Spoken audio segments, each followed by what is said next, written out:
Good. Welcome to CMG video. Today's video is about a BMW 120 diesel 2008.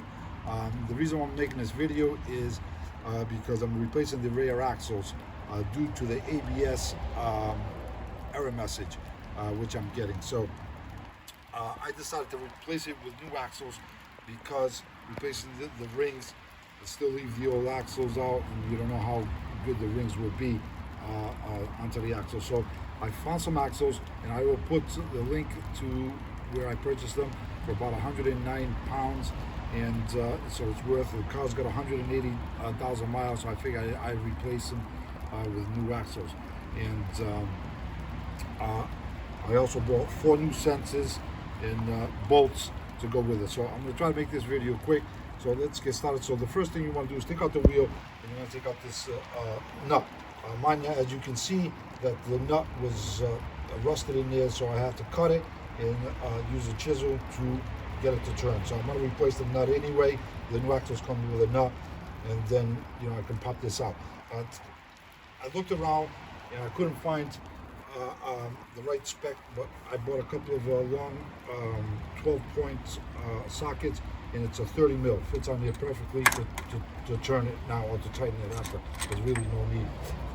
So the tools you're going to need a T30, a 10 mil, and then you need a E14 to take out the screws in the back.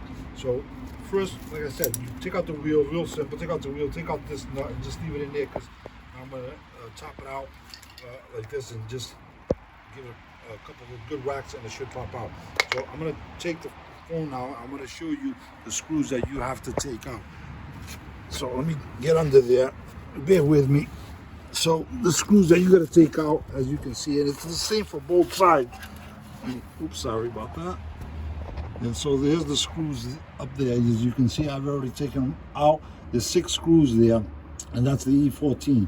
So I'm going to take the last one out, and I'm just going to hold the axle up with a bungee cord just so it doesn't put any pressure in the front hub. So take out those screws. And you got to be careful, because Jordan, give me the plate right there. There's the plate, as you can see. Sorry, I'll just do it from here. As you can see, there's a little plate there that goes on each 2 screws. So I'm going to take that out, and then the axles should drop down. As you can see, my axle's all rusty, so I might as well replace them. And for the sake of 100 quid for both of them, it's worth replacing. So let me just show you where the sensor goes. So after you take out that nut, you want to hit the sensor, which is right here, and that's see the little sensor there. And then you'll have to follow it along, and you have to take out this panel. I already unloosened mine. So that's an E10, and there's 2 of them, one up top there, and just unloosen it, and then just pull this back in. You can see that the sensor is right there. So just unclip that sensor, put the new sensor in, and you're good to go. So let me just show you real quick. So here's the axle, and this is where I got them from, and I'll put a link in the description. And you see it's a complete axle, and it comes with a new nut and the screws that I bought for it. And then I got 4 sensors, 2 rear, 2 for the front, so might as well replace them all. Again, thanks for watching, and it's very simple to do, and then just slide the other one back in. And I'm going to cut to the video now, and then I will show you the end when it's complete. Right, as you can see, the axle is out now, and you can see it was pretty much corroded. Look at it, it's all coming apart. You can see there, it's all crap. And then you can see here the ring where it was rubbing on the sensor. So you can see it there, and then the other side, it's all rusty. I think there was another area right here where it was rusting. So to me, it's not worth replacing this ring, but you can just put a new drive shaft and a little bit more money, but it's well worth it. All right, so I'm going to put it all back together, and then I'll come back to you in a minute. As you can see, these bolts are too big. They hit the back plate. I put 2 of them in, but they hit this back plate. This back plate's supposed to be up against that. It's not supposed to touch that.